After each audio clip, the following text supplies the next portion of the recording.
Silver this week has dropped in value. We can see how this week closed.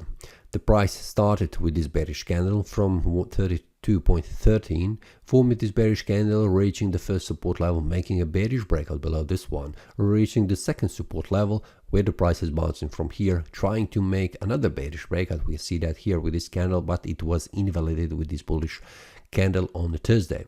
The price then continued to rise in value and reaching and forming this bullish breakout on a Friday above 31.21. Weekly shows me a bearish candle, which means it is a bearish candle that has closed that has been bouncing from this resistance level and then also closed below a small support level here, which is currently a bearish week, which is also suggesting that there is a potential to move even further down. The monthly currently shows me a strong wick on the upper side, strong wick on the lower side, small bullish body, and only 2 weeks has passed. So what could happen? The previous month the price formed this bullish breakout with the target reaching again higher price levels. So this month the price has reached 32.13 and it has been bouncing and retraced from this resistance level, reaching the first support level, and it currently is in between. So currently this is still open to determine where the price could go. Currently what we can see, this bullish breakout should be validated, which means the price should not return below 30.59 in order to validate this bullish breakout as valid one, which will also be confirmation for the further rise in value. Weekly shows me that currently we have a retrace from the strong resistance, and this current formation shows me that there is also again potential that the price could return back down, reaching again 30.59, but first support level will be around this one, will be 31.17.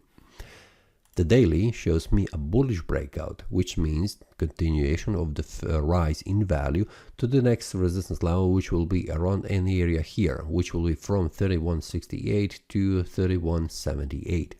This is a small resistance between this strong resistance and this support level. Now, will the price manage to continue to rise in value? We will see on a Monday, but this is a bullish breakout suggesting further rise in value. So I'm expecting that the price will continue to rise in value, but there is a potential that the price retraces back down, testing the previous resistance, now acting as support, which means going back below, then retracing back up, continue to rise in value. First of all is this one here, 31 around 80. 31.80 is the next resistance, and after that will be 32.13, this supply zone here. So this for now I'm bullish on the daily, but also there is a potential that the price returns back down and then bounces back up. So this could be also potential target and also movement for the next week, but we will see on the lower time frames, 4-hour time frame and a 1-hour time frame, which I'm sharing inside Telegram group with the traders, with the trading community, how the price behaves and also what are the targets on the smaller levels, which are also very important when the breakout happens on them. This is also a potential move on the daily, on the long term. This is all for this week. See you next time and happy trading. That is all from today's analysis. I hope you enjoyed. If you have any question, feel free to leave a comment. If you like the analysis, click the like button and subscribe. See you next time and a happy trading.